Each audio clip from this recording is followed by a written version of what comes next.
Si vous êtes connecté sur le www.ezavetv.com, vous suivez votre émission Le Débat et le débat s'intéresse à toutes les questions de la vie au Bénin. Cette fois-ci, nous parlerons de la crise dans le secteur du pain. De quelle qualité de pain consommons-nous? Devons-nous, en tant que consommateurs, nous inquiéter de la qualité du pain que nous consommons? À combien doit-on acheter le pain au Bénin? Et pourquoi c'est aujourd'hui que le gouvernement veut sévir dans le secteur du pain? Voilà autant de questions que nous allons aborder dans votre émission Le Débat ce jour. Et le débat reçoit pour vous M. Gatien Adjagboni. Il est le président de l'Association nationale des propriétaires et exploitants de boulangeries et pâtisseries du Bénin, ANAPEB. M. Adjagboni, bienvenue dans les studios de EZAE-TV. Merci, bonjour. Monsieur Adjagboni, comment est-ce que vous fabriquez le pain en tant qu'exploitant de boulangerie? Merci de nous recevoir sur votre plateau. Pour fabriquer du pain, il faut de la farine de blé, de la levure, de l'améliorant, de l'eau et du sel. Voilà les recettes du pain. Qu'est-ce que vous appelez améliorant? L'améliorant et la levure sont des ingrédients autorisés à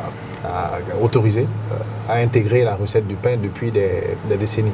Oui, souvent on entend parler de bromate, de formol dans la fabrication du pain. Qu'est-ce qu'il en est réellement? Bon, le bromate ou le formol, comme vous l'indiquez, ne sont pas autorisés dans la fabrication du pain.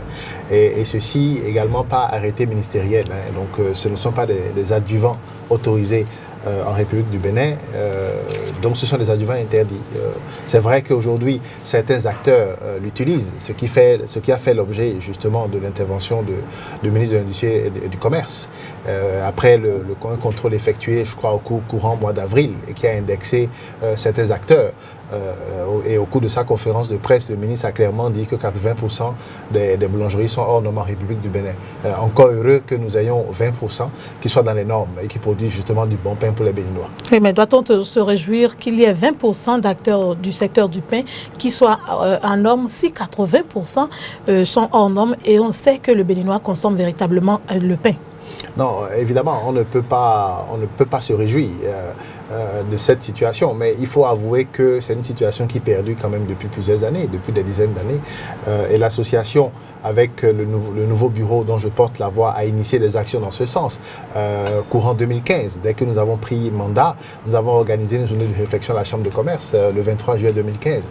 Et cette journée de réflexion a donné lieu à un diagnostic qui a effectué des recommandations, dont justement des actions pour éradiquer ce type de comportement au sein de la corporation. Nous avons fait un plaidoyer via les médias et un plaidoyer auprès des autorités de tutelle de l'époque, mais nous n'avons pas eu de suite. Donc nous sommes quand même heureux qu'aujourd'hui, les autorités actuelles s'intéressent à la corporation qui, je vous rappelle, représente la première industrie au niveau national. Monsieur Adjagboni, en tant que président de l'ANAPEB, Association nationale des propriétaires et exploitants de boulangeries et pâtisseries du Bénin, vous dites que la crise existait il y a longtemps. On a eu dit à un moment donné que le pain devrait être acheté à 150 francs. Pourquoi est-ce qu'on achète le pain à 125 francs? Ou est-ce que c'est une raison suffisante pour qu'on consomme du pain de mauvaise qualité? Non, c'est un des éléments qui peut expliquer en partie ce que nous constatons aujourd'hui, mais il faut aller plus en profondeur en ce qui concerne le prix pour dire que le pain est un produit assez spécifique où le pouvoir central de tous les pays, en général, en tout cas la plupart des pays, s'intéresse à ce produit pour s'assurer que son prix homologué est respecté, pour s'assurer que son prix respecte un certain nombre de standards. Et les gouvernements dans les pays contribuent à fixer son prix pour s'assurer que le pouvoir d'achat global du consommateur permet d'accéder en fait au pain qui est un produit, comme vous l'avez indiqué, de première nécessité. Bon, ce prix homologué en République du Bénin est effectivement de 150 francs CFA. Mais il faut expliquer et rappeler que ce prix a été homologué depuis 2008. Et au cours de la réunion du comité qui a siégé au niveau du ministère pour arriver à ce prix, il était question au départ de quitter un prix de 125 pour un accroissement de 50 francs. Donc le prix qui était défendu par l'association à l'époque et par le comité même à la limite, c'était le prix de 175 francs CFA. Mais le comité a estimé qu'il fallait faire attention à la poche du consommateur parce qu'on ne pouvait pas quitter 125 francs CFA pour bondir à 175 francs CFA. Donc le juste milieu, c'était 150 francs CFA, homologué par arrêté ministériel. Et après 3 mois, il était question de faire des des réglages est arrivé justement au 175. Mais le prix homologué à 150 n'est toujours pas respecté. Et la conclusion de ce comité en 2008 a clairement mentionné qu'à 150 francs CFA, les acteurs ne gagnaient pas de l'argent et n'en perdaient pas. Est-ce que vous connaissez une industrie où on investit des dizaines de millions et on nous dit à l'arrivée, vous ne gagnez pas, vous ne perdez pas. Mais nous sommes une association responsable et nous ne demandons pas aujourd'hui d'augmenter ce prix du pain. Nous demandons au pouvoir central de nous épauler afin que ce prix soit respecté et que des mécanismes soient mis en place pour permettre à ce que ce prix ne bouge pas à la hausse. Donc, en termes plus clairs, désormais, vous demandez que le pain soit véritablement vendu à 150 francs. Au prix homologué, effectivement, oui, mais pourquoi par tout le monde. Puisque vous êtes président de l'association des exploitants de boulangerie de pâtisserie, pourquoi ce prix n'est pas respecté et pourquoi on voit sur le terrain du pain vendu à 125 francs? Oui, ce prix n'est pas respecté, mais déjà, on ne voit pas sur le terrain uniquement du pain vendu à 150. On voit sur le terrain du pain vendu à 85 francs. On voit sur le terrain du pain vendu à 90 francs. Si, on le dénonce. On a même eu à un moment donné, des Chinois qui faisaient du pain à 2%, 25 francs CFA, on l'a dénoncé. Donc le pouvoir central a réagi, a tenté de fermer, etc. Mais ces acteurs opèrent toujours. Mais pourquoi, pour revenir à votre question, pourquoi est-ce qu'on constate de toute façon sur le terrain un non-respect des prix? C'est parce que l'association ne délivre pas des autorisations d'installation. La seule personne, la seule autorité habilitée à délivrer des autorisations d'installation pour une boulangerie, c'est bien le pouvoir central à travers le ministère de tutelle qui est le ministère de l'Industrie et du Commerce et aujourd'hui, désormais, le ministère de l'Industrie, du Commerce et de l'Artisanat. Et donc, on voit des acteurs s'installer sans cette autorisation et donc, évidemment, ils ne sont connus ni de l'association, ni de l'ANAPEP, donc, et ni du ministère. Et donc, ils s'installent et ils opèrent comme ils veulent, ils font les prix qu'ils veulent, ils utilisent des adjuvants qu'ils veulent pour justement arriver à des prix que vous constatez sur le terrain. Donc aujourd'hui, les populations sont en droit de se dire que et le gouvernement central et l'Association nationale des exploitants de boulangerie et de pâtisserie sont tous fautifs au point où ils les amènent vers la mort. Pas que l'association et le pouvoir central. Il faut rajouter les consommateurs eux-mêmes. Nous aussi. Oui, parce que il a été dit, les arrêtés ont été de toutes les façons communiqués. Peut-être pas assez que le prix du pain à 150. Aujourd'hui, quand vous prenez la ville de Cotonou, vous avez peut-être 1% des boulangeries qui appliquent le prix de 150 ou même moins d'1%. En termes de chiffres à l'unité, je peux dire qu'il y a 4 boulangeries qui appliquent le pain à 150 francs CFA. Bon, donc le consommateur même doit se poser des questions pour dire le pain qu'il achète à 85 francs, à 100 francs, à 125, ce pain est produit comment? C'est une question basique qu'il faut se poser. Et donc, le consommateur est responsable dans sa quête du moins cher absolu. Les acteurs que nous sommes sont responsables à partie, puisque c'est ces mêmes acteurs qui proposent du pain à 85 francs. Et le pouvoir central est responsable aussi parce que le pouvoir central a le devoir, après avoir fixé le prix, de veiller à son application. Parce que le pouvoir central a le pouvoir répressif. L'association n'a pas le pouvoir répressif. Nous ne sommes pas la police. Nous ne sommes qu'une association. Oui, les consommateurs sont fautifs parce que nous achetons du pain moins cher. Vous réclamez le moins cher. Oui, d'accord, nous réclamons le moins cher. Mais M. Diaboné, vous oubliez que le pain est un produit de première nécessité. C'est un repas qu'on trouve à tous les coins de rue quand on a rapidement faim. Et c'est très accessible. Oui.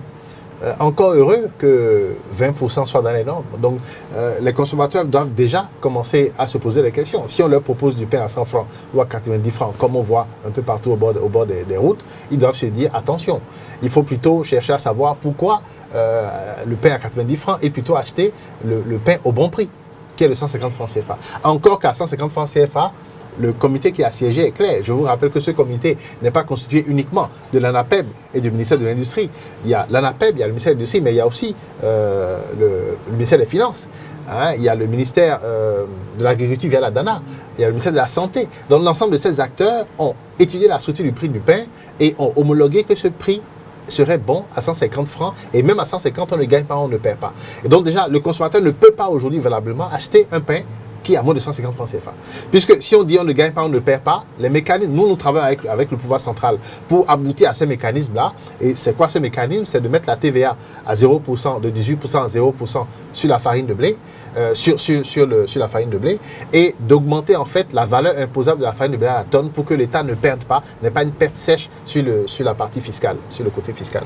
Donc c'est ce que nous demandons. Oui, mais les associations de consommateurs disent que le pain à polémique n'est pas seulement le pain vendu à 125 francs courant dans les rues, mais qu'il y a également les autres formes de pain. Et donc, véritablement, c'est une crise énorme qui est dans le secteur. Bon, les autres formes de pain, je suppose que vous parlez du pain sucré. Sucré, salé, Oui, les pains en baguette. Au niveau du pain sucré, le pain qui est fortement condamné, c'est le pain de 200 grammes cuit, qui en général se retrouve, la forme qui est retrouvée au niveau national, c'est souvent le pain dit bâtard. Bon, c'est essentiellement ça. Rares sont les boulangeries qui vous proposent une gamme variée de pains. Il y en a, mais ce n'est pas la grande quantité. Bon, donc vous avez ce pain-là, essentiellement. Pain de 200 grammes. Cuit. Vous avez quelques baguettes qui sont mises en cause, et puis vous avez les pains sucrés qui sont mis en cause par le formol, etc., à des doses élevées.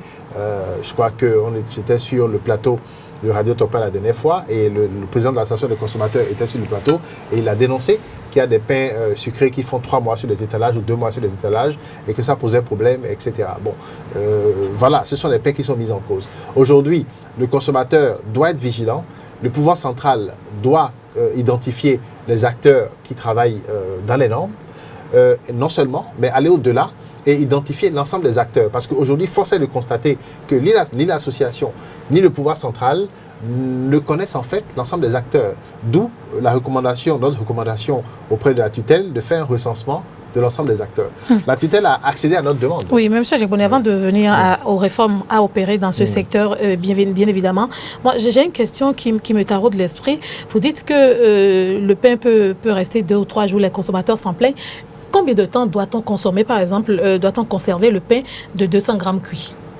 Je parlais du pain sucré. Oui, mais le pain de 200 grammes cuit, le pain doit être consommé et conservé pendant combien de temps? Est-ce qu'on peut garder le pain, si c'est bien fait, 3 jours, 4 jours? Absolument. Absolument. Le pain salé, quand il est bien fait, vous respectez les processus de fabrication. Quand vous achetez votre pain, vous pouvez manger un bout, le conserver, comme nos parents le faisaient. Dans le garde-manger, on le conserve, et puis le lendemain, on coupe un autre bout, on mange. 3-4 jours, le pain peut se conserver. Sans aucun problème de santé. Sans aucun problème de santé. Mais par contre, si le lendemain, ça commence pas noircir, c'est qu'il y a problème. C'est pas normal qu'un pain le lendemain commence pas à noircir. C'est une anomalie. D'accord. Voilà. Au Conseil des ministres du 8 juin 2016, le gouvernement Talon a ordonné au ministre du Commerce de prendre toutes les mesures indispensables et de sévir même les boulangers indélicats. Est-ce que cette nouvelle vous réjouit, M. Adjaboni? Je dirais, cette nouvelle, de toutes les façons, l'association nationale des boulangers ou des acteurs dont je porte la voix ne peut pas être mécontent du fait que le pouvoir central s'intéresse à la corporation. Puisqu'on ne peut que dire ouf, enfin, on s'intéresse à la première industrie nationale, qui est en agonie, qui ne s'en sort pas. On investit des centaines de millions, on ne gagne pas de l'argent. On n'arrive même pas à couvrir nos charges. Bon, donc on est content que le pouvoir central s'intéresse à la corporation. Bon, maintenant, en termes de méthode, je pense qu'il y a une méthode à dérouler pour que les choses se passent pour le bonheur de l'ensemble des partis. Nous voulons que le secteur soit réformé de toutes les façons. Donc on ne peut être que content. Maintenant, par rapport à ça, par rapport au Conseil des ministres dont vous faites allusion, je pense que l'une des premières actions que la tutelle est en train de prendre, c'est de recenser les acteurs. Et nous pensons que c'est une bonne démarche. Parce que vous ne pouvez pas sanctionner des gens que vous ne connaissez pas. Donc l'ANAPEB n'a pas une liste fiable de tous ceux qui sont boulangers et pâtissiers? Nous avons une liste, mais elle ne peut pas être fiable puisque nous ne délivrons pas l'autorisation d'installation. Le pouvoir central, le ministère qui délivre les autorisations d'installation ne connaît pas l'ensemble des acteurs. Donc le ministère qui a le pouvoir répressif ne connaît pas l'ensemble des acteurs. Donc nous pensons qu'ensemble, ce travail doit être fait pour que l'ensemble des acteurs soient connus. Ce recensement doit être fait. On doit connaître les acteurs, ceux qui produisent du pain sucré, du pain salé ou les deux. Où est-ce qu'ils sont, situation géographique, c'est qui les propriétaires, le numéro de téléphone, etc. Et ensuite, une fois que cette nomenclature est remise au goût du jour, on va maintenant savoir qui est industriel, qui n'est pas industriel. Parce que toute cette catégorisation doit être remise au goût du jour et d'actualité. Donc, en termes plus clairs, une sensibilisation, un recensement doit être fait. Est-ce que cela a déjà commencé? Depuis 2 semaines, je peux vous confirmer que le ministère de tutelle a saisi l'ensemble des directeurs des régions, enfin les représentants du ministère de l'Industrie, du Commerce et de l'Artisanat au niveau des régions. Là où il n'y a pas une antenne de ce ministère, le processus de recensement va s'adosser sur les municipalités. Et une fois que ce travail est fini, le communiqué va être lancé au niveau des médias, des radios communautaires, etc. Et le communiqué donnera 2 semaines aux acteurs pour aller se faire identifier. Donc, le travail a déjà commencé. Et donc, celui qui n'est pas identifié sera celui qui ne va pas se faire identifier, parce que... c'est volontaire. C'est volontaire. C'est volontaire, mais bon, c'est un mot gentil. Ils n'ont pas beaucoup de choix. Obligatoire. en fait. Mais donc, celui qui n'ira pas se faire recenser, le pouvoir central se réserve le droit de fermer pur et simple sa boulangerie. Monsieur Adjagboni, comment est-ce qu'on devient un boulanger ou un exploitant de boulangerie et de pâtisserie? Est-ce qu'on doit juste avoir une maison, avoir quelques machines? Non, il faut saisir justement le pouvoir central à travers le ministère de l'Industrie, demander une autorisation. Une fois que vous faites la demande d'autorisation, le ministère met en place un comité qui va se déplacer sur le site qui doit abriter la boulangerie et évaluer justement ce site. Si vous voulez installer votre boulangerie dans 20 mètres carrés, je ne suis pas sûr que le comité pourra dire oui, parce qu'il y a des règles sanitaires et d'hygiène qu'il faut respecter. Où est-ce que vous devez mettre les toilettes, etc. C'est quoi la taille? Donc, comment est-ce que la boulangerie va être implantée? Donc, le comité s'intéresse à l'ensemble de ces aspects avant de se replier, de statuer et de trancher. Donc, c'est tout un process. Oui, c'est tout un processus, mais je pose la question parce que dans nos quartiers, dans nos rues, on remarque de cette boulangerie ouverte avec, bon, je ne sais pas mesurer, hein, mais ça n'a pas l'air d'une industrie, ça ressemble juste à quelque chose pour gagner de l'argent. Et pourtant, chaque matin, les gens viennent s'approvisionner en pain dans cette boulangerie-là. D'où la nécessité de faire le recensement, justement, et de savoir qui fait quoi, qui est artisan, qui est industriel, c'est quoi les standards de l'artisan, c'est quoi les standards de l'industriel, qu'est-ce que l'artisan doit faire, qu'est-ce que l'industriel doit faire, et mettre tout le monde au même niveau d'égalité, plus ou moins, face même à l'autorité et face à la fiscalité. Parce que le drame dans tout ce que nous disons, les 80% dont le ministre parle, ce n'est pas eux qui vont fermer les portes si rien ne se passe. Ce sont les 20% qui se battent bec et ongle pour travailler dans un environnement que vous décrivez. C'est eux qui vont fermer les portes, puisque l'administration fiscale ne connaît que ces gens-là et ne tape que sur ces gens-là qui déjà font face à la concurrence illégale. Puisqu'on dit c'est à 150, mais en face de vous, on fait à 85. Là-bas, on fait à 2% 25. Mais comment voulez-vous couvrir vos charges et faire face à une fiscalité dans un environnement comme ça? Oui. Vous ne pouvez que fermer les portes. Monsieur Adjagboni, dans les dispositions qui régissent votre métier... D'où la tricherie. Vous voyez un peu d'où la tricherie. C'est comme ça que la tricherie naît. Oui, dans les dispositions qui régissent votre métier, l'autorisation, comment il faut s'installer, est-ce qu'il n'y a rien de prévu, même au sein de l'ANAPEB, pour que véritablement, si des cas de ces boulangeries mal installées, mal pourvues, qui sont découverts, qu'est-ce que l'ANAPEB peut faire, tout au moins pour dissuader, pour que la population au moins puisse être rassurée? Oui, ce que l'ANAPEB va faire aujourd'hui, l'ANAPEB de façon avant faisait de la sensibilisation, mais force est de constater que la sensibilisation seule ne suffit pas. Et donc l'ANAPEB aujourd'hui est en train de travailler pour communiquer une liste de boulangeries qu'elle estime être fiable, auprès desquels les consommateurs pourront aller faire leurs achats. Donc je pense que tout ça, c'est une forme de révolution. Nous sommes en train de travailler également à avoir un label commun, ANAPEB gouvernement, une fois que cette liste est communiquée, pour que nous puissions avoir des emblèmes à afficher sur les boulangeries, pour que le consommateur sache déjà l'entrée. Ah oui, ça, c'est une boulangerie homologuée, reconnue par l'association et reconnue par le pouvoir central. Un peu comme ce qui est fait pour les pharmacies, les centres de santé. Exactement. Donc, nous devons aller vers ça. Oui, au-delà de ces réformes, le recensement, l'emblème, qu'est-ce que vous prévoyez surtout pour pouvoir au moins sensibiliser les populations? Parce que ce sont les populations qui consomment ces pains-là, ce sont les populations qui sont en contact direct avec ces bonnes dames qui vendent les pains. Est-ce que c'est même... À un moment donné, on a même dit qu'il fallait utiliser des armoires vitrées pour pouvoir vendre du pain, toujours pour notre sécurité. Est-ce que tout cela est suffisant? Oui, c'est-à-dire que, vous voyez, je n'ai même pas évoqué ça, parce que le problème est tellement profond qu'on est obligé de remettre en place les fondamentaux. C'est-à-dire que si les fondamentaux ne sont pas remis en place, c'est-à-dire qui fait quoi? On ne sait pas qui fait quoi, le recensement. Il faut former ces gens-là, les remettre à niveau. Dès qu'on décide qu'ils doivent continuer, il faut les sensibiliser, remettre à niveau. Il faut remettre le prix dans sa dimension de prix. Ça, c'est les fondamentaux. Une fois qu'on fait ça, on peut passer à l'autre étape. Dans certains pays, vous ne verrez personne vendre du pain dans des paniers. Bon. Donc aujourd'hui, mais à chaque zone, sa réalité. Mais justement, c'est que ces pays étaient comme nous avant, mais ils ont eu le courage d'avancer, de faire des réformes. Les pays dont je parle, c'est l'Afrique. Je ne parle pas de l'Europe, je parle d'Abidjan, je parle du Gabon. Vous ne verrez pas, Abidjan, c'est à 1 heure de vol du Bénin. Vous ne verrez pas de bonnes dames dans des paniers. Pourtant, on est en Afrique, vous voyez. Et donc, nous sommes obligés de rester sur les fondamentaux, parce que les fondamentaux aujourd'hui ont disparu. Revenons aux fondamentaux. Ensuite, on va se poser les questions de savoir comment est-ce que ce pain va être commercialisé. Donc nous, on opte pour la méthode. Voilà. Aujourd'hui, qu'est-ce que le consommateur béninois peut avoir comme information pour être rassuré que tout au moins en consommant le pain à ce prix actuel, il n'y a pas de danger pour sa santé? Le consommateur peut être rassuré en ce sens que le pouvoir central qui a communiqué qu'à 80% hors normes implique qu'il y a 20% qui sont dans les normes. Donc la seule quête aujourd'hui, c'est de savoir les 20% là, ils sont où. Et c'est le travail que nous faisons avec le pouvoir central à travers le recensement pour révéler les 20%. Et ça va se faire, je pense, assez vite, puisque le recensement ne va durer que 2 semaines et les mesures qui sont en train d'être prises pour préparer ce recensement sont déjà déclenchées. Donc nous restons confiants. Je pense que d'ici le mois prochain, on aura de bonnes nouvelles à communiquer aux consommateurs. Mesdames et messieurs, de bonnes nouvelles pour les consommateurs de pain pour très bientôt. C'est le mot de conclusion de M. Adjagboni Gassier. Il est le président de l'Association nationale des propriétaires et exploitants de boulangerie et pâtisserie du Bénin, ANAPEB. Je vous remercie de nous avoir suivis sur les www.usaetv.com. C'est la fin de cette émission Le Débat. À très bientôt.